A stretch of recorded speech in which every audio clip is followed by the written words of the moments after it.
자, 우리 지난 시간에 복습을 한번 하고 그 다음에 오늘 나아가도록 하겠습니다. 자, 지난 시간에 나왔던 내용들 중에 하나가 사도 바울의 개인 간증이 포함되어 있었죠.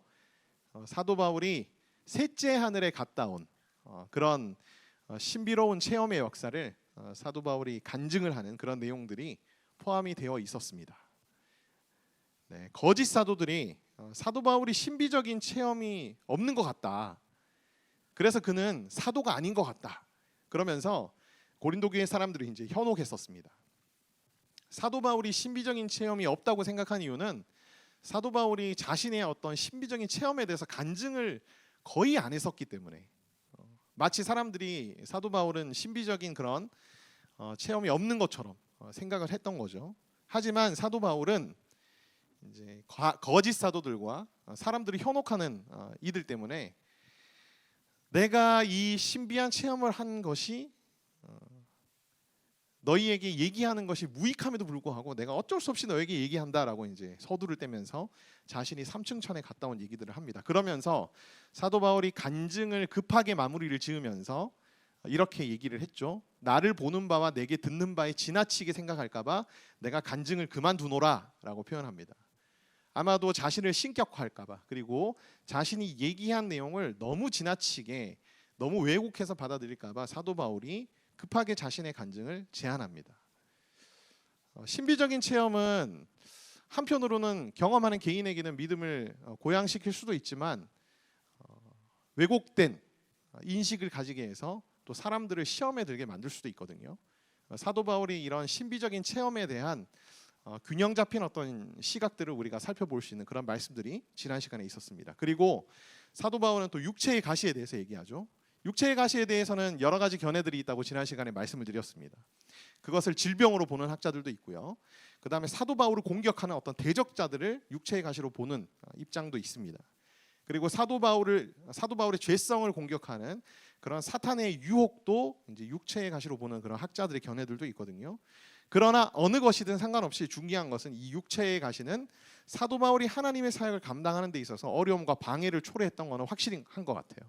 그래서 사도 바울이 하나님께 3번이나 간구했다. 이 육체의 가시를 없애달라고 간구했습니다.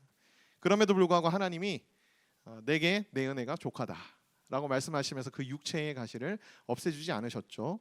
그래서 사도 바울이 이렇게 고백합니다. 육체의 가시가 있음에도 불구하고 내가 교만하거나 자만하지 않도록 이 육체의 가시를 내가 기뻐하노라, 감사하노라. 그러면서 약함 가운데서 하나님의 능력이 온전하여지며 그리스도의 능력이 내게 머물게 된다라는 그런 진리를 담대하게 선포하는 내용들이 지난 시간에 말씀 가운데 있었습니다. 그리고 마지막으로 동일한 성령과 동일한 보조로 죽기까지 영혼들을 위해서 우리가 사역하노라라고 이제 그렇게 얘기하죠. 동일한 성령과 동일한 보조는 같은 마음과 정신과 철학을 가지고 함께 사역을 해나간다는 그런 뜻입니다. 그래서 여러분에게도 동일한 성령과 동일한 보조로 함께 동력하는 동력자들이 많이 생겨났으면 좋겠습니다. 많이도 필요 없어요. 사실 2-3사람만 있어도 뭐 평생 우리가 살아나가는 데 있어서 부족함이 없을 정도의 그런 동력자들도 있거든요. 여러분들이 그런 동력자들을 만나시길 바라고, 또 여러분들도 그런 동력자가 되어주시고, 그 다음에 여러분들의 교회가 동일한 성령과 보조로 죽기까지 영혼들을 위해서 사역하는 교회가 되기를 소망한다라고 하면서 지난 시간에 우리가 간절하게 기도하며 마무리를 했었습니다. 오늘은 이제 16번째 고린도 후서 강론 시간입니다. 하나님의 능력으로 그와 함께 살리라. 고린도후서 12장 19절부터 13장 13절까지의 말씀입니다. 13장 13절 말씀이요, 여러분 우리 고린도후서의 마지막 절입니다. 이거 오늘이 고린도후서의 대미를 장식하는 날입니다. 어떻게 감사합니다. 어떻게 다음 주 이렇게 집회 딱 직전 주에 딱 이렇게 마무리가 잘 된 것 같아요. 그래서 우리가 하나님의 말씀을 이 시간 함께 읽고 우리가 말씀을 계속 공부해 나가도록 하겠습니다. 12장 19절 말씀, 여러분 받으신 강의안이라든지 또 성경책 함께 보시면서 같이 나누기를 소망합니다. 고린도후서 12장 19절부터 읽습니다. 이때까지 우리가 우리를 너희에게 변명하는 줄로 생각하는구나. 우리가 그리스도 안에서 하나님 앞에 말하노라. 사랑하는 자들아, 이 모든 것은 너희의 덕을 세우기 위함이니라. 내가 갈 때에 너희를 나의 원하는 것과 같이 보지 못하고 또 내가 너희에게 너희의 원치 않는 것과 같이 보일까 두려워하며 또 다툼과 시기와 분냄과 당짓는 것과 중상함과 수군수군하는 것과 거만함과 어지러운 것이 있을까 두려워하고 또 내가 다시 갈 때에 내 하나님이 나를 너희 앞에서 낮추실까 두려워하고 또 내가 전에 죄지은 여러 사람의 그 행한 바 더러움과 음란함과 호색함을 회개치 아니함을 인하여 근심할까 두려워하노라. 13장 말씀. 내가 이제 세 번째 너에게 갈 터이니 두세 증인의 입으로 말마다 확정하리라. 내가 이미 말하였거니와 지금 떠나 있으나 두 번째 대면했을 때와 같이 전에 죄지은 자들과 그 남은 모든 사람에게 미리 말하노니 내가 다시 가면 용서하지 아니하리라. 이는 그리스도께서 내 안에서 말씀하시는 증거를 너희가 구함이니 저가 너희를 향하여 약하지 않고 도리어 너희 안에서 강하시니라. 그리스도께서 약하심으로 십자가에 못 박히셨으나 오직 하나님의 능력으로 살으셨으니 우리도 저희 안에서 약하나 너희를 향하여 하나님의 능력으로 저희와 함께 살리라. 너희가 믿음이 있는가 너희 자신을 시험하고 너희 자신을 확증하라. 예수 그리스도께서 너희 안에 계신 줄을 너희가 스스로 알지 못하느냐. 그렇지 아니하면 너희가 버리운 자니라. 우리가 버리운 자 되지 아니한 것을 너희가 알기를 내가 바라고 우리가 하나님께서 너희로 악을 조금도 행하지 않기를 구하노니 이는 우리가 옳은 자임을 나타내고자 함이 아니라 오직 우리는 버리운 자 같을지라도 너희로 선을 행하게 하고자 함이라. 우리는 진리를 거스려 아무것도 할 수 없고 오직 진리를 위할 뿐이니 우리가 약할 때에 너희의 강한 것을 기뻐하고 또 이것을 위하여 구하니 곧 너희의 온전하게 되는 것이라. 이를 인하여 내가 떠나 있을 때에 이렇게 쓰는 것은 대면할 때에 주께서 너희를 파하려 하지 않고 세우려 하여 내게 주신 그 권세를 따라 엄하지 않게 하려 함이니라. 마지막으로 말하노니 형제들아 기뻐하라. 온전케 되며 위로를 받으며 마음을 같이하며 평안할지어다. 또 사랑과 평강의 하나님이 너희와 함께 계시리라. 거룩하게 입맞춤으로 서로 문안하라. 모든 성도가 너희에게 문안하니라. 주 예수 그리스도의 은혜와 하나님의 사랑과 성령의 교통하심이 너희 무리와 함께 있을지어다. 아멘. 자, 19절 말씀부터 우리 함께 보도록 하겠습니다. 자, 19절, 20절, 21절 말씀은 사도됨을 사도 바울이 변증했던 이유, 목적, 그리고 사도 바울이 가지고 있는 두려움에 대해서 이제 기록된 말씀입니다. 자, 19절 말씀. 이전까지 이제 사도 바울이 계속 사도 바울의 그 사도됨에 대해서 이제 얘기를 계속 했었죠. 내가 왜 사도일 수밖에 없느냐 이제 이런 얘기들을 계속 했는데 사도 바울의 사도성에 대해서 이제 부정하는 그리고 공격하는 그런 사람들이 고린도 교회에 있었기 때문에 사도 바울이 자신이 이제 사도라는 것을 계속 이제 변증하는 그런 얘기들이 앞서 이제 계속 나왔었습니다. 19절 말씀에 이렇게 얘기하고 있습니다. 너희는 이때까지 우리가 자기 변명하는 줄로 생각하는구나. 우리는 그리스도 안에서 하나님 앞에 말하노라. 사랑하는 자들아 이 모든 것은 너희의 덕을 세우기 위함이다. 그러니까 자신이 사도라는 사실을 계속해서 너희에게 논증했던 이유는 뭐냐면 자기 변명하는 것이 아니라 너희의 덕을 세우기 위함이다. 왜냐하면은 사도 바울을 사도로서 인정하느냐 아니냐는 사도 바울이 세운 그리고 가르친 그 기독교의 핵심 진리의 뼈대 위에서 이 사람들이 서 있느냐 아니냐와 직결되는 문제였기 때문에 자신이 사도됨을 논증하는 것은 자기 변명이 아니라는 거죠. 바로 너희들의 덕을 세우기 위함이다라고 얘기합니다. 자, 덕을 세운다는 그런 표현은 뭐냐면 이제 헬라어 원어로는 집을 짓다, 건축하다 이제 이런 뜻입니다.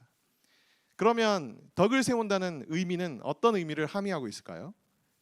바로 믿음과 신앙을 더욱더 온전히 굳건히 이제 세운다 그런 뜻을 가지고 있습니다. 우리를 통해서 누군가가 이제 덕이 세워진다. 그렇게 얘기한다면 우리를 통해서 누군가의 믿음과 신앙이 더 온전해지고 이제 굳건해진다. 그런 뜻이라고 이제 여러분들이 생각하시면 되겠습니다. 사도 바울이 자신이 이렇게 자신의 사도됨을 변증했던 논증했던 이유는 바로 고린도 교회 성도들의 덕을 세우기 위함이었다라고 이제 그렇게 말합니다. 그러면서 사도 바울이 자신이 가지고 있는 두려움에 대해서 이제 몇 가지를 언급해요. 자, 20절 말씀에 보면 사도 바울이 원하는 모습, 그러니까 내가 원하는 것과 같이 보지 못하고, 그러니까 내가 갈 때에 너희를 내가 원하는 것과 같이 못하고 보지 못하고, 이제 이 말은 뭐냐면은 이제 자기가 원하는 고린도 교회 성도들의 모습들이 있는데 내가 갔을 때에 너희의 모습이 그렇지 않을까봐, 자신의 원하는 모습과 반대된 모습일까봐 자신이 두렵다, 이제 그렇게 얘기를 합니다. 그러니까 자신이 목숨까지 바칠 각오로 이 고린도 교회 성도들을 위해서 사역하고 헌신했는데 막상 다시 방문해 보니까 자기가 원하던 고린도 교회의 모습처럼 거룩하게 안 서 있다. 그러면 굉장히 좀 실망할 수 있겠죠. 굉장히 그 모습이 힘들 수 있겠죠. 그래서 사도 바울이 내가 다시 갔을 때 너희가 정말 만에 하나 그런 모습으로 계속 있다면 난 너무 힘들 것 같아. 너무 두려워. 이제 그렇게 얘기를 하는 겁니다.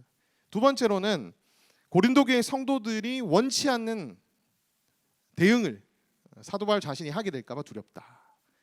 그래서 또 내가 너희에게 너희가 원치 않은 것과 같이 보일까 두려워하여. 그러니까 고린도 교회 성도들은 사도 바울이 아주 인자하며 자상하며 그러기를 원했지만 막상 방문했는데 고린도 교회 성도들이 전혀 회개함이 없고 거룩하게 바뀌어지지 않았고, 그러면 사도 바울 입장에서는 어떻게 할 수밖에 없어요? 자신의 사도적 권한으로 징계할 수밖에 없잖아요. 사도 바울이 징계하는 모습은 고린도 교회 성도들이 원하는 모습이 아니었습니다. 그래서 이제 지금 사도 바울이 이런 얘기를 하는 거거든요. 내가 너희에게 너희가 원치 않는 것과 같이 보일까 봐 두려워한다. 그러니까 너희는 내가 인자하게 대해주기를 바라지만 막상 내가 갔을 때 너희를 징계하는 상황이 벌어질까 봐 내가 두렵다. 이제 그렇게 얘기를 합니다. 그러면서 그 뒤에 또 이렇게 말하죠. 다툼과 시기와 분냄과 당짓는 것과 비방과 수군거림과 거만함과 혼란이 있을까 봐 두렵다. 이건 역시 고린도 교회 성도들이 가지고 있었던 문제들인데 사도 바울이 이 문제에 대해서 권면을 고린도전서에 했었습니다. 고린도후서까지 했었어요. 중간에 한번 또 눈물의 편지라는 걸 썼고 방문까지 한번 했었다라고 이제 학자들은 얘기를 하거든요. 그럼에도 불구하고 다시 갔는데 여전히 그 모습에서 벗어나지 않고 있다면 난 너무 마음이 힘들 것 같아. 나는 그게 너무 두려워라고 이제 사도 바울이 얘기하는 것이죠. 그러면서 21절 말씀에 이런 표현이 있습니다. 하나님이 나를 너희 앞에서 낮추실까 봐 두려워하고라는 말이 있습니다. 낮추실까라는 표현은 뭐냐면은 부끄럽게 하다, 수치를 주다, 이제 이런 뜻이거든요. 그러니까 하나님이 나를 너희 앞에서 낮추실까 봐 두렵다라는 말은 뭐냐면 하나님이 나를 너희 앞에서 부끄럽게 하고 하나님이 나를 너희 앞에서 수치를 주실까 봐 두렵다라는 그런 뜻입니다. 고린도 교회 성도들이 다시 회개하고 돌아와야 하는데 만약에 고린도 교인들이 회개하고 돌아오지 못했으면 사도 바울 자신이 사도로서 사역을 어떻게 한 것이죠? 실패한 것이잖아요. 그렇죠. 실패한 것이기 때문에 사람들이 뭐라고 얘기하겠어요? 사도인데 별로 능력이 없구나. 그렇게 이제 얘기할 수도 있겠죠. 본인 스스로도 맡기신 사역이 실패한 것이나 마찬가지이기 때문에 그래서 하나님께 너무 죄스럽고 이제 부끄러울 수가 있겠죠. 그래서 사도 바울이 그걸 우려하는 겁니다. 내가 막상 너희에게 갔는데 너희가 아무것도 변하지 않았어. 너희가 아무것도 변하지 않았으면 하나님 앞에서 내가 너무 부끄러워. 내가 사도라는 게 너무 수치스러울 정도로 하나님 앞에 내가 너무 민망할 것 같아. 나는 그게 너무 두려워. 이제 사도 바울이 그렇게 얘기를 하는 겁니다. 회개하지 않고 변화되지 않고 그래서 사도 바울이 또한 슬퍼할까 봐 두렵다라고 얘기합니다. 그러면서 여기에 언급된 거는 뭐냐면 더러움과 음란함과 호색함을 회개하지 아니함 때문에 슬퍼할까 봐 두려워하여. 고린도 교회에 있었던 성적인 문제들은 우리가 이미 1학기 때, 2학기 때 계속해서 지금 중간중간에 이제 언급을 하고 있는 그런 상황이죠. 그런 것들이 바뀌지 않았을까 봐 두렵다. 여러분, 우리는 그리스도인으로서 세상을 살아가면서 무엇을 두려워하고 있나요? 우리의 두려움의 대상은 무엇인가? 사도 바울이 지금 두려워하고 있는 것은 무엇인가? 한번 우리가 비교해 볼 필요는 있을 것 같습니다. 우리는 인간적인 것들, 내가 손해 볼 거, 내가 희생 당하는 거, 내가 뭔가 잃을까 봐, 그죠? 내가 힘들까 봐, 내가 어려움에 처할까 봐 그런 것들을 두려워하지만 사도 바울은 자신이 사랑하는 고린도 교회 성도들이 변화되지 않고 여전히 죄 가운데 있을까 봐, 회개하지 않을까 봐 이런 것들을 두려워하고 있다. 여전히 그 죄 가운데서 빠져나오지 못하고 있을까봐 두렵다. 여러분, 우리가 사도 바울처럼 이런 영적인 문제들에 대해서 좀 두려움을 우리가 많이 가졌으면 좋겠다라는 그런 생각이 듭니다. 뭔가 세속적이며 세상적인 두려움, 우리 안에 안 찾아올 수는 없는 것 같아요. 저도 어떤 상황을 맞닥뜨리면 두려움들이 찾아오거든요. 근데 그런 두려움만큼이나 혹은 그런 두려움보다 우리 속에 이 영적인 어떤 갈망, 어떤 소망을 기준으로 해서 내가 그렇지 못한 것들에 대해서 정말 우리가 좀 두려워하는 마음들을 우리 속에 품는다면 사도 바울처럼 우리가 더 어떻게 보면 주님 앞에 온전한 자로 덕을 세울 수 있는 자로 설 수 있지 않을까라는 그런 생각이 듭니다. 자, 이제 3장으로 넘어가겠습니다. 3장에 보면은 이제 사도 바울이 이제 내가 세 번째 너희에게 가리니라고 말하고 있습니다. 세 번째. 사도행전을 읽어보면은 고린도 교회 방문한 횟수가 2번이거든요. 근데 고린도 전후서를 읽어보면 고린도전서와 고린도후서가 쓰여지는 그 중간 시기에 사도 바울이 갑작스럽게 고린도 교회를 비밀리에 방문한 것을 암시하는 구절들이 있다라고 이제 제가 이전에 강론하면서 설명을 드린 적이 있습니다. 그래서 많은 학자들이 고린도 교회의 방문이 이제 총 3번이었을 것이다. 그리고 이제 그 강력한 증거로 삼는 것이 고린도후서 13장 이제 1절 말씀이거든요. 사도 바울이 고린도후서를 쓰면서 내가 이제 세 번째 너에게 갈 것이다. 그러니까 고린도후서를 쓴 다음에 사도 바울이 고린도 교회를 향하거든요. 그게 이제 세 번째 방문이다라고 한다면 이제 고린도 전서 전에 고린도 교회를 처음에 개척할 때의 방문 1번, 그다음에 고린도 전서를 쓴 뒤에 갑작스러운 근심의 방문 2번, 그다음에 고린도서를 쓴 뒤 이제 곧 방문하게 될 세 번째 방문, 이렇게 학자들은 대부분 이렇게 정리를 하는 편입니다. 그러나 사도행전은 2번의 방문을 기록하고 있다라는 것을 여러분들이 기억하시면 좋을 것 같아요. 견해의 차이라고 여러분들이 보시면 됩니다. 이건 뭐 그렇게 중요한 문제거나 아주 기독교의 핵심적인 진리와 관련된 문제는 아니기 때문에 이런 견해도 있고 저런 견해도 있다, 여러분들이 생각하시면 될 것 같아요. 자, 어쨌든 고린도 후서를 쓴 다음에 사도 바울이 한 번 이제 방문을 하게 될 텐데 그게 이제 고린도 교회를 향한 마지막 방문이 될 겁니다. 이제 이때 내가 너희를 방문하게 되면 두세 증인의 입으로 말마다 확정하리라라고 얘기합니다. 두세 증인이라는 것은 성경 안에서 두세 사람의 증인들로 이제 판결을 내릴 때 쓰는 부분이거든요. 그래서 사도 바울이 내가 이제 이번에 너희 고린도 교회를 방문하게 되면은 너희들이 나한테 이렇게 말했던 것들에 대해서 하나하나씩 어떻게 할 거라? 두세 증인의 입으로 확증할 거다. 이번에 이제 공정한 판결을 내가 내릴 거다. 좀 더 나아가면은 징계할 사람들을 징계하겠다. 이제 이런 뜻이라고 여러분들이 생각하시면 되겠습니다. 이미 사도 바울은 고린도 교회의 성도들 중에 잘못된 길로 가고 있는 사람들, 죄를 지은 사람들을 향해서 여러 번 회개하라고 계속해서 기회를 주고 있습니다. 고린도 전서를 통해서도 그랬고요. 그 다음에 고린도 전서 후서 사이에 갑작스러운 비밀스러운 방문이 있었다라고 얘기하는 학자들도 있으면서 동시에 눈물의 편지라고 불리는 성경으로 채택되지는 않았지만 우리에게 전해내려주지 않는 사도 바울의 또 다른 편지도 있을 것이라는 그런 학자의 견해가 있다고 제가 강론할 때 말씀드린 적이 있죠. 그러니까 그걸 통해서도 사도 바울이 회개를 하라고 고린도 교회 성도들한테 기회를 줬고, 고린도 후서를 통해서도 지금 사도 바울이 이런 자들은 잘못된 자들이니까 회개해라라고 이제 세 번째 기회를 주고 있는 거잖아요. 그리고 디모데를 보내서도 권면의 시간들을 가졌고, 그다음에 중간중간에 사역자들을 보내면서 계속해서 고린도 교회 성도들 중에 죄 지은 자들이 다시 회개하고 돌아올 수 있도록 기회를 굉장히 많이 준 상태입니다. 그럼에도 불구하고 이제 바뀌어지지 않는 자들은 안 바꾸겠다는 거죠. 그래서 사도 바울은 이번에 방문하면 내가 사도적인 권위로 그 사람들을 정죄할 것이다, 판결을 내릴 것이다, 징계할 것이다. 그러면서 이렇게 말합니다. 지금 내가 떠나 있으나 두 번째 대면을 하였을 때와 같이 전에 죄 지은 자들과 그 남은 모든 사람에게 미리 말하노니 내가 다시 가면 용서하지 아니하리라.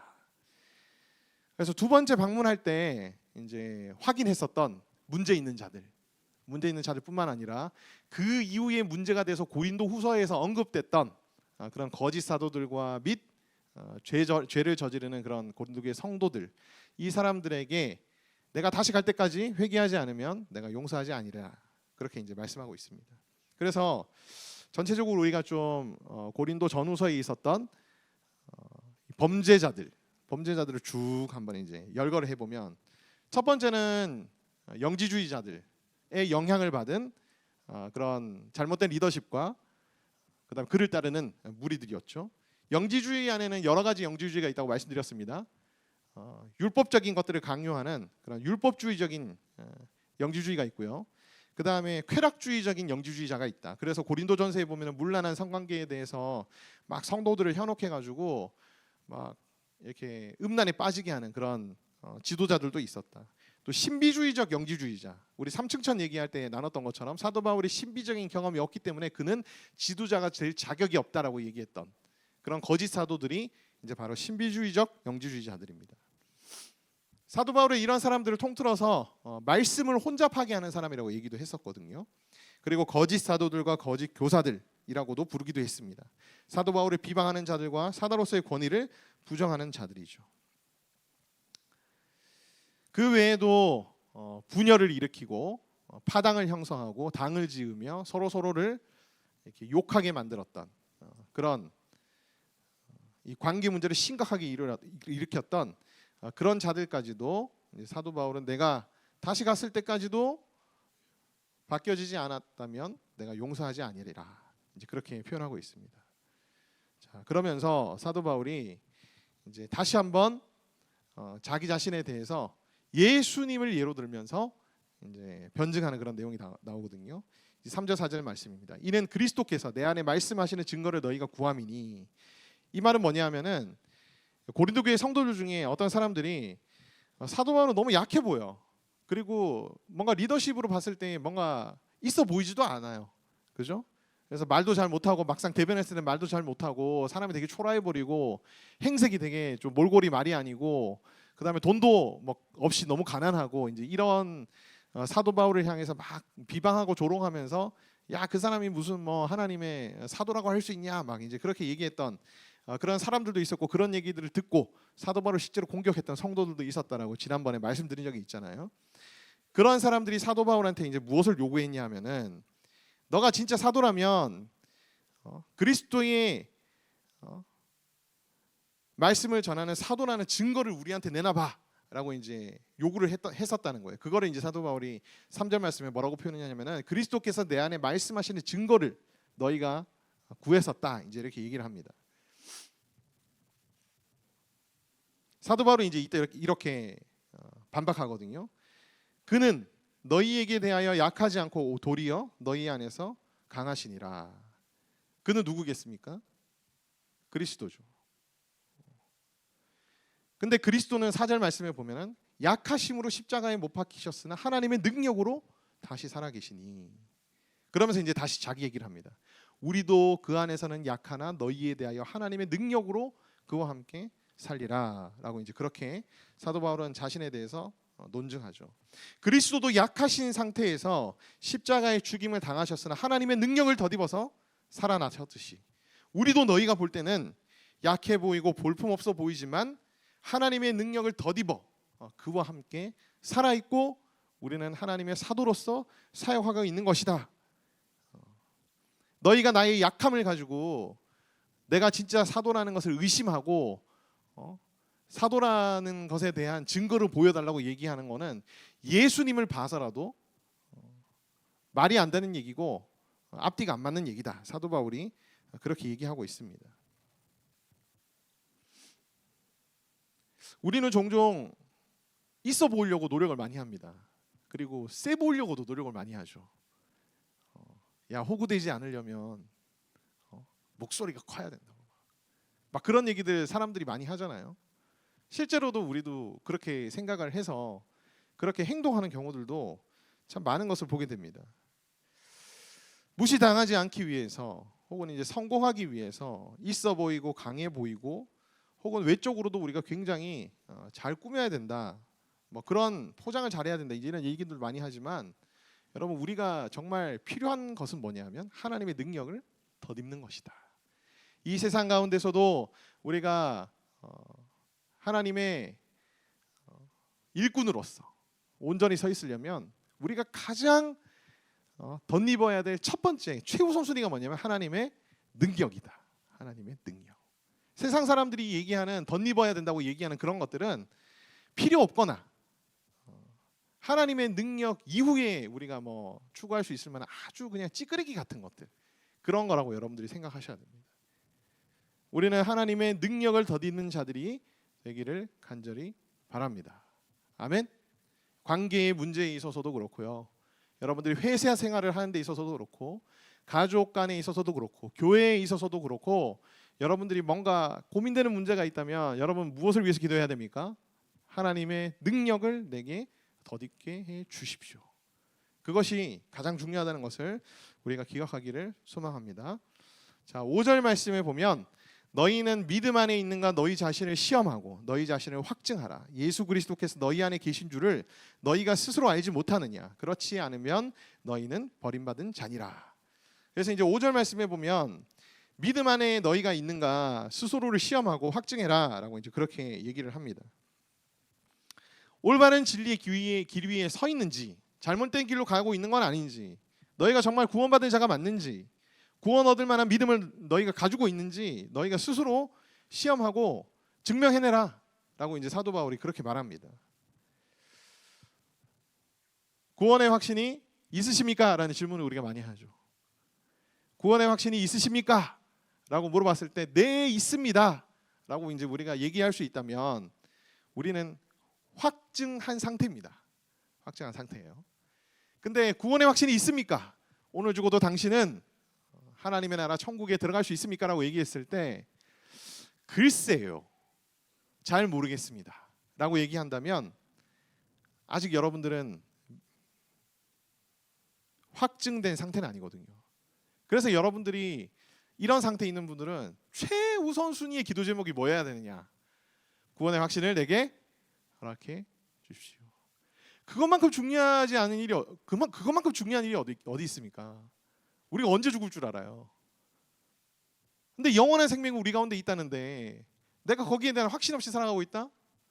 여러분, 하나님 나라 위해서 살 수 있습니까? 그런 사람이? 자기의 것들을 하나님 나라를 위해서 내어놓을 수 있을까요? 못합니다. 하나님께서 원하시는 삶, 사도 바울과 같이 우리의 삶을 하나님께 드리는 그런 삶을 우리가 살아가려면 구원의 확신이 필요합니다. 그리고 오늘 당장 내가 죽어도 하나님 나라에 들어갈 수 있다는 확신이 우리 속에 있어야 우리가 이 땅을 예수님의 제자로서 살아갈 수 있는 것이죠. 그래서 구원의 확신이 있습니까? 라고 얘기했을 때 잘 모르겠습니다 라고 얘기하시는 분들은 1번 기도 제목으로 하나님 내게 구원의 확신을 허락해 주십시오 라고 여러분들이 반드시 기도하셔야 됩니다. 아멘. 이 가운데에도 있을 수 있어요. 가장 중요한 기도 제목입니다. 가장 중요한 기도 제목. 또 하나 여러분들이 기억하셔야 될 건 뭐냐면 시험하고 확증하라라고 얘기했을 때 이 시제가 현재형으로 되어 있습니다. 현재형으로 되어 있다는 얘기는 뭘까요? 지속해서 계속 너 스스로를 시험하고 확증해라라는 얘기예요. 여러분, 구원의 확신에 이르렀지만, 구원의 확신이 있었지만 어느 정도의 시간이 흐른 다음에 다시 구원의 확신이 있느냐라고 물어보면 글쎄요라고 대답하는 친구들이 있습니다. 저도 오랜 시간 이제 대학생들이 이제 사역을 해왔는데요. 얼마 전에 그 선교를 이제 곧 떠나시는 선교사님 한 분, 저와 함께 같은 공동체에서 이제 사역했던 저의 제자기도 하고 이제는 함께 사역자의 길을 걸어가는 분인데 그분이 이제 재밌는 얘기들을 많이 해주시더라고요. 목사님 바로 옆에서 정말 이런 사역들을 하고 이런 사역들을 하며 이런 믿음의 고백을 했던 사람들 중에 지금 교회 안 나가는 사람이 많아요. 목사님 어떡합니까? 그런 얘기들을 하더라고요. 교회 안 나간다고 그분이 믿음의 확신이 없다고 얘기할 수는 없으나, 근데 제 인생의 경험상으로 봐도 구원의 확신이 있었는데 오랜 시간 지나니까 다시 구원의 확신이 없는 상태로 이렇게 미끄러지는 경우들이 참 많더라고요. 다시 의심이 찾아오고, 그 다음에 우리의 믿음이 다시 흔들리는 그런 시기들이 찾아옵니다. 모태신앙들은 구원의 확신이 없어서 고민이 많죠. 예수님 믿은 지 얼마 안 된 친구들 보면 되게 부럽습니다. 근데 그 친구들이 30년이 지나면 모태신앙과 똑같은 상태가 될 수 있어요. 네. 나도 30년, 20년 있다가 20년, 30년 있다가 그렇게 된 것처럼 시간이 흐르면 또 그렇게 될 수 있다는 거죠. 그러니까 이 사도 바울이 이것을 현재형으로 우리에게 얘기해 주신 이유가 뭐냐? 너희가 구원의 확신이 있다고 해서 안심하지 말라. 안심하지 말라. 구원의 확신을 계속해서 유지시키는 게 굉장히 중요하다. 굉장히 중요해요. 우리가 주님 나라를 위해서 사역하는 자들이 되기 위해서. 그래서 구원의 확신이 없는 분들은 구원의 확신 달라고 기도하시고, 구원의 확신이 있으신 분들은 이 확신이 떨어지지 않도록 하나님 앞에 늘 여러분들이 기도하시기를 간절히 바랍니다. 근데 이 5절 말씀이 약간 우리가 한국어 성경으로 읽을 때 좀 왜곡될 수 있게 받아들여질 수 있는 그런 말씀일 수도 있거든요. 뒷부분 때문에 그렇습니다. 예수 그리스도께서 너희 안에 계신 줄을 너희가 스스로 알지 못하느냐? 그렇지 않으면 너희는 버림받은 자니라. 마치 이 얘기가 어떤 식으로 좀 곡해될 수 있냐면은, 너 구원의 확신이 없어? 그러면 너는 버림받은 자야. 이렇게 왜곡되게 이제 받아들여질 수 있는 그런 워딩이거든요. 구원의 확신이 없으면 버림받은 자는 이제 심판받는 자들, 구원받지 못하는 자들, 지옥에 가는 자들을 의미합니다. 확신이 없으면 버림받은 자야라고 이제 얘기를 할 수도 있는 본문인데 실제로 그렇게 해석하면 틀린 얘기입니다. 잘못된 얘기고, 그것은 우리 기독교의 아주 중요한 기본 진리와도 안 맞는 얘기가 돼버려요. 그렇다면 이 5절의 뒷부분의 말씀은 실제적으로는 어떤 의미냐? 이제 이거를 원어적으로 사실 봐야 좀 정확하게 의미를 알 수 있는데요. 원어적으로 이 말씀은 이제 직역을 해보면 이런 뜻입니다. 예수님이 너희 안에 계시지 않으면 버림받은 자라는 것을 너희가 스스로 알지 못하느냐라는 뜻이에요. 그러니까 확신이 없으면 버림받은 자다라는 뜻이 아니고요. 예수님이 우리 안에 계시지 않으면 버림받은 자라는 것이 확실하기 때문에 예수님이 우리 안에 계시는가 아닌가를 확실하게 아는 것은 매우 중요한 일이라는 것을 강조하는 사도 바울의 표현입니다. 그리고 예수님이 너희 안에 계시다면 너희는 반드시 뭘 가질 수 있다? 구원의 확신을 가질 수 있다라는 그런 사도 바울의 교훈이기도 합니다. 그러니까 두 가지 의미가 이 말에 다 포함이 되어 있는 거예요. 그렇기 때문에 너희가 너희 자신을 시험하고 너희 자신을 확증하며 너희가 구원의 확신을 얻도록 가장 중요한 기도점으로 삼고 기도하고, 너희 구원의 확신이 계속해서 유지되도록 또한 하나님을 간구하면 하나님은 너희에게 그것들을 허락해 주실 거예요. 왜냐하면 너희 속에 예수님이 있으니까.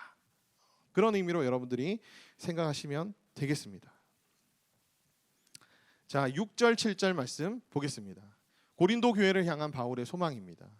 자, 우리가 버림받은 자 되지 아니한 것을 너희가 알기를 내가 바라고, 이제 바울이 첫 번째 소망입니다. 우리가 버림받은 자가 아님을 너희가 알기를 원한다라는 거예요. 그러니까 사도 바울과 동역자들이 버림받은 자가 아니라는 것, 즉 그리스도가 그들 속에 있다는 것을 너희가 알기를 바란다라고 이제 사도 바울이 말하고 있습니다.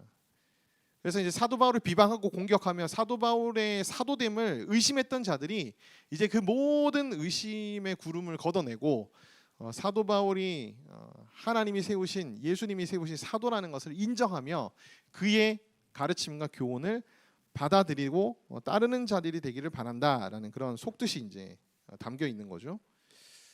자, 두 번째로 사도 바울의 소망은 뭐냐면 7절 말씀인데요. 하나님께서 너희로 악을 조금도 행하지 않게 하시기를 구하노니 라고 말합니다. 악한 행위를 이제 하나님에 의해서 멈추기를 바란다. 이제 그런 뜻이죠.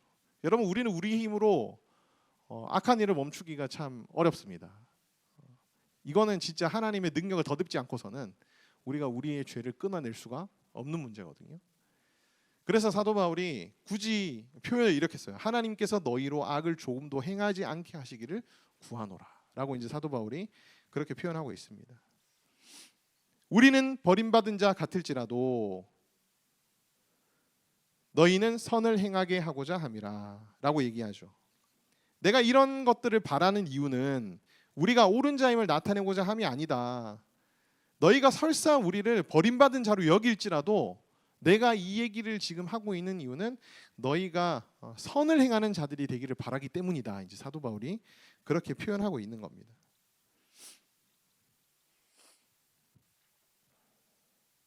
세 번째, 사도 바울의 소망이 뭐냐면 우리는 진리를 거슬러 아무것도 할 수 없고 오직 진리를 위할 뿐이니 우리가 약할 때에 너희가 강한 것을 기뻐하고 또 이것을 위하여 구하니 너희가 온전하게 되는 것이라. 자, 8절 9절이 합쳐진 구절인데요. 자, 사도 바울이 소망하는 세 번째는 뭐냐면은 9절의 맨 마지막이에요. 너희가 온전하게 되는 것입니다. 그러니까 고린도 교회가 온전하게 되는 것이 사도 바울의 소망이에요. 근데 이 온전하게 되는 것이 9절의 앞부분에는 어떻게 표시가 되어 있냐면은 우리가 약할 때에 너희가 강한 것을 기뻐하고라고 이제 표현이 되어 있습니다. 자, 우리가 약하고는 이제 무슨 의미일까? 우리가 약하고. 앞서 이제 우리가 11장 12장에 쭉 얘기했던 데에 보면은 사도 바울이 대면했을 때는 약하다 이제 이런 비방을 받았었잖아요. 이제 그 약함을 의미합니다. 그러니까 이제 막상 얼굴을 대하면 되게 강하게 막 이렇게 징계하지 못하고 되게 유하고 부드럽게 그렇게 대한다는 사실 사도 바울을 향한 비방을 사도 바울이 이제 이걸 받아가지고 지금 우리가 약할 때라고 얘기하거든요. 그러니까 내가 너희를 방문했을 때 내가 너희를 약하게 대한다면 그건 뭐겠습니까? 방문했을 때 너희가 만약에 회개하지 않았으면 내가 징계하겠다고 앞서 얘기했잖아요. 근데 이제 내가 약하게 대할 거다라고 표현하는 거는 뭐겠습니까? 고린도 교회 성도들이 지금 회심을 했다는 얘기겠죠. 회심을 했기 때문에 사도 바울이 그들을 향해서 징계할 필요가 없어진 상태를 이제 사도 바울이 지금 우리가 약할 때라고 표현을 하는 거예요. 그래서 8절 말씀에 보면 진리를 거슬러 아무것도 할 수 없고 진리를 위할 뿐이니. 그러니까 사도 바울은 진리를 거스르는 힘은 없지만 진리를 세우기 위해서 나는 힘을 발휘하는 사람이야. 라고 이제 8절 말씀에 이제 얘기를 한 다음에 우리가 약할 때에라고 이제 얘기하기 때문에 이 우리가 약하고는 결론. 사도 바울이 사도로서의 고난으로 그들을 징계하지 않는 상태가 된 고린도 교회의 모습이라고 여러분들이 생각하시면 되겠습니다. 그러면서 너희가 강한 것. 고린도 교회 성도들이 강하다라고 하는 것은 이제 영적인 강함, 도덕적인 강함, 악을 조금도 행하지 않고 이제 선을 행하고 있는 상태, 온전한 상태를 이제 너희가 강한 것 이렇게 표현하거든요. 그러니까 이제 고린도 교회 성도들이 도덕적으로 강해지고 영적으로 강해지고 그 다음에 선을 행하는 자들이 되고 온전하게 됐으니까 사도 바울이 그들을 향해서 강하게 대할 필요가 없는 상태인 거죠. 약하게 부드럽게 이제 대할 수 있는 상태가 된 거죠. 그래서 우리가 약할 때 너희가 강한 것은 곧 너희가 온전하게 됐다는 걸 의미합니다. 온전하게 됐다는 것 같은 표현이다라고 이제 여러분들이 생각하시면 되겠습니다. 우리가 약하고 너희가 강한 것을 기뻐하고는 결론적으로 이런 의미가 됩니다. 너희가 온전하여져서 우리가 징계할 필요조차 없어지게 된다면 너무 기쁠 것이다. 그런 의미라고 여러분들이 생각하시면 되겠습니다. 그러면서 이제 10절 말씀이 이렇게 얘기하죠. 그러므로 내가 떠나 있을 때 이렇게 쓰는 것은 대면할 때 주께서 너희를 넘어뜨리려 하지 않고 세우려 하여 내게 주신 그 권한을 따라 엄하지 않게 하려 함이라. 이게 고린도 후서를 쓴 목적이에요. 앞서 얘기했던 1번, 2번, 3번에 그 사도 바울의 소망을 이루기 위해서 내가 너희에게 고린도 후서라는 이 편지를 쓴 것이다. 사도 바울이 그렇게 말합니다. 사도로서의 권한으로 엄하게 징계하지 않음으로써 고린도 교회 성도들을 넘어뜨리지 않고 오히려 세우기 위해 방문 전에 사도 바울이 이제 편지들을 쓴 것이죠. 편지로서 너희에게 권면했으니까 너희가 이것을 순종하고 지키면 내가 방문했을 때에 사도적인 권위로 너희를 징계할 필요가 없어진다. 그걸 위해서 내가 고린도 후서를 쓴 것이다라고 이제 사도 바울은 말하고 있습니다. 사도 바울의 이제 축복입니다. 마지막으로 말하노니 형제들아 기뻐하라. 온전하게 되며 위로를 받으며 마음을 같이하여 평안할지어다. 또 사랑과 평강의 하나님이 너희와 함께 계시리라. 거룩하게 입맞춤으로 서로 문안하라. 모든 성도가 너희에게 문안하느니라. 11절 12절 말씀을 먼저 보겠습니다. 자, 형제들아 기뻐하라 라는 표현의 해석적인 의미가 이제 총 두 가지입니다. 첫 번째는 이게 이 당시에 편지 쓸 때 관용적인 표현으로 안녕히 계십시오 라는 마지막 이제 인사 문구로서 이제 자주 쓰여졌기 때문에 그런 의미다라고 이제 하는 사람들도 있고, 빌립보서 3장 1절에 보면은 주 안에서 기쁨을 누리라 이런 표현도 있거든요. 그래서 형제들아 기뻐하라를 주 안에서 기쁨을 누리라라는 그런 바울의 축복으로도 이제 해석하는 견해들도 있습니다. 저는 뭐 두 가지 견해 다 충분히 수용 가능하다. 사도 바울이 뭐 중의적인 의미로 충분히 썼을 수 있겠다 싶은 생각이 듭니다. 아무튼 마무리 이제 편지의 마무리 인사를 하면서 형제들아 기뻐하라라고 이제 얘기를 하죠. 그러면서 이렇게 표현합니다. 온전케 하며 위로를 받으며 마음을 같이하며 평안할지어다. 또 사랑과 평강의 하나님이 너희와 함께 계시리라. 여기까지. 자, 앞서 자신이 고린도후서를 쓴 목적에 대해서 얘기를 했잖아요. 그리고 마지막으로 말하노니라고 말합니다.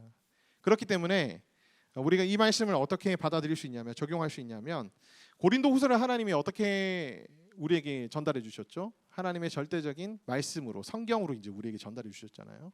그래서 하나님의 말씀은 이런 능력들이 있는 겁니다. 이런 능력들. 온전케 하며 위로를 주시며 마음을 같이하게 하고 평안을 주시며 사랑과 평강의 하나님이 우리와 함께 하신다. 이거 앞서 이제 고린도전서 후서에서 계속 사도 바울이 얘기했던, 언급했던 그런 내용들입니다. 위로를 주시는 하나님에 대한 얘기들도 우리가 초반부에 얘기를 했었죠. 하나님의 말씀의 능력에는 이러한 능력들이 있다라는 것을 우리가 나눌 수 있습니다. 거룩하게 입맞춤으로 서로 무난하라. 누구에게 무난하라는 말은 누구에게 안부를 전해달라는 의미이기도 하고요. 그 다음에 서로 인사하라, 이제 그런 의미이기도 합니다. 서로라는 단어가 붙으면 서로 인사하라라는 의미이기도 한데, 거룩하게 입맞춤으로 서로 무난하라라고 말합니다. 입맞춤으로 이제 인사하는 것은 이 당시에 그냥 관습이었거든요.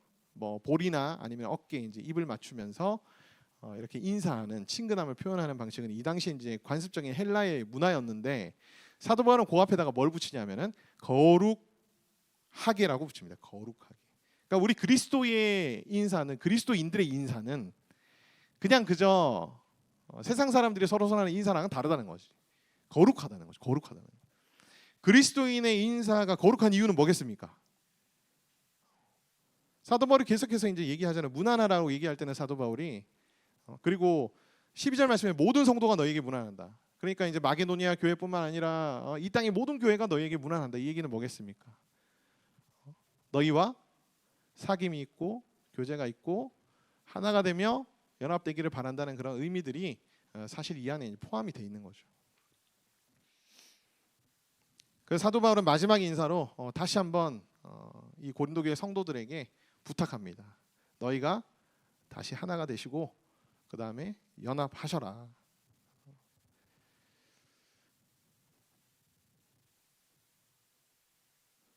우리도 하나 되고 연합하는 그런 예수님의 제자들이 되기를 간절히 바랍니다. 13절 말씀은 이제 우리가 흔히 매주 주일날 예배 드릴 때 듣는 축도와 비슷한 구조로 되어 있는 사도 바울의 축복 구절입니다. 여기 보면 예수 그리스도의 은혜와 하나님의 사랑과 성령의 교통하심이라고 나오죠.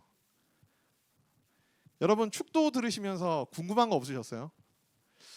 왜 예수 그리스도에게는 은혜가 붙고 하나님에게는 사랑이 붙고 성령님에게는 교통이 붙을까? 목사님이 이렇게 두 손 들고 이렇게 하시거든요.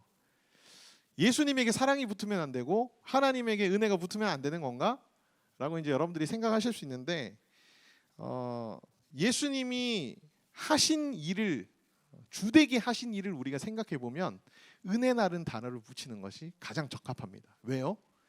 이 은혜라는 단어는 값없이 주는 선물을 의미하거든요. 예수님은 우리에게 무엇을 값없이 주셨습니까? 자기 자신을 값없이 주셨잖아요. 그죠? 그래서 예수님에게는 무엇이 보통 붙냐 하면은 예수 그리스도의 은혜라는 단어가 붙습니다. 예수님이 자기 자신을 거저 주셨기 때문에, 우리를 위해서 주셨기 때문에. 하나님은 사랑이라는 단어가 붙는데요. 왜 하나님에게는 사랑이라는 단어가 붙냐면 자신의 아들을 내어주실 만큼 우리를 어떻게 하시는 분이죠? 사랑하시는 분이기 때문에 하나님에게는 사랑이라는 단어가 붙는 것이 가장 적합하죠. 성령님은 우리로 하여금 하나님과 또 예수님과 연합되게 하시고 하나 되게 하시는 그런 역할들을 하거든요. 그래서 이 교통이라는 단어는 뭐냐면, 교통이라는 단어는 오고 간다는 뜻이잖아요. 그죠? 왔다 갔다 한다. 친밀하며 교제케 하시고 서로 소통하게 하시는 성령님의 능력을 이제 성령의 교통이라고 부릅니다.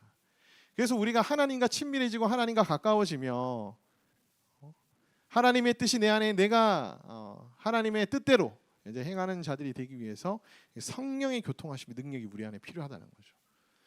그래서 요거는 이제 상식입니다. 여러분 이제 축도 들으실 때 다 여러분들이 이제 의미를 알고 들으시면은 축도 들을 때 굉장히 축도에 여러분 함께 참여하는 거예요. 참여하실 때에 그러니까 축도할 때 여러분 제발 그 먼저 나가지 마시고 그 뭐 빨리 나간다고 뭐가 있습니까? 그 한국 사람들은 뭐 1등으로 가야 뭐가 있는 것처럼 자꾸 빨리 나가는데 축도할 때 빨리 나가지 마시고 빨리 그 뭔가 눈 떠서 움직이지 마시고요. 축도 끝까지 할 때까지 여러분들이 다 가만히 있으시고 그다음 축도 끝나고 나서는 여러분들이 이제 어떻게 해야 되냐 하면은 하나님 내가 하나님의 뜻대로 행할 때에 하나님 이 축복들을 내게 허락해 주십시오라는 다짐과 결단을 함으로써 여러분들이 마무리를 하셔야 돼요. 그래서 이제 축도하시고 난 다음에 성가대에서 빰 이제 하면은 그때 또 다 움직이지 말고 끝까지 그 끝날 때까지 여러분들이 하나님 앞에 오늘 말씀 드린 거 가지고 하나님 내가 이렇게 살고 이렇게 살고 이렇게 살 수 있는 힘을 주시고 이렇게 살려고 내가 노력할 때에 예수 그리스도의 은혜와 하나님의 사랑과 성령의 교통하심의 은혜를 내게 허락해 주십시오라고 하나님 앞에 여러분들이 간구하세요. 그러고 나서 마무리를 해야 여러분들이 예배를 잘 드린 겁니다. 잘 마무리를 하신 거예요. 아시겠죠? 우리 인스파이어의 이 비전에 함께 하시는 분들은 절대로 축도 끝나기 전에 움직이지 않는다. 그것이 우리의 주일 성수의 FM입니다. 알겠습니까? 네. 자, 결론. 하나님의 말씀 가운데 하나님의 능력을 덧입는 인생이 되게 하여 주옵소서. 온전히 연합되고 하나 되는 내가 가족이 교회가 되게 하여 주시옵소서. 늘 우리 자신을 돌아보며 믿음과 신앙이 올바른 방향을 향해 나아가고 있는지 돌아보게 하시고 오늘보다 내일 더 거룩해지고 온전해지는 우리가 되게 하여 주시옵소서.